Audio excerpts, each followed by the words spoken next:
In a small American town where everyone knew everyone, an elderly widow named Margaret would visit the same diner every morning. She'd sit at her corner booth, order black coffee, and smile at everyone, even when life hadn't been kind to her. Her husband had died years ago in an accident, and her only son, Ethan, had left town to serve in the military.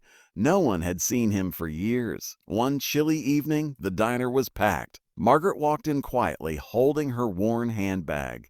As she waited for a seat, a loud voice broke through the chatter. A young man named Kale, rough around the edges, known for his arrogance. Kyle shoved past her, spilling her coffee. When Margaret softly said, "Please watch where you're going," he laughed and pushed her shoulder, hard enough for her to fall. The diner went silent.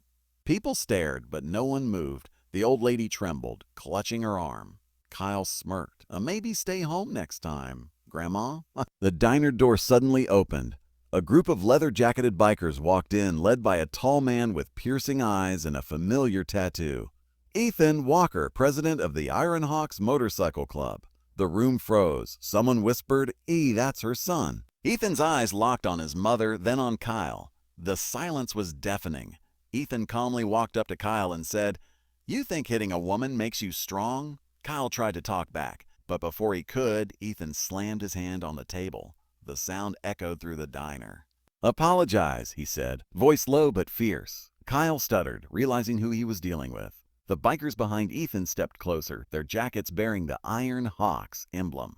Kyle dropped to his knees and whispered, "I'm sorry, ma'am." Ethan helped his mother up gently, kissed her forehead, and whispered, "No one touches you, Mom. Not ever again." The crowd clapped softly. Margaret smiled through her tears, not because her son was feared, but because he came home just when she needed him most.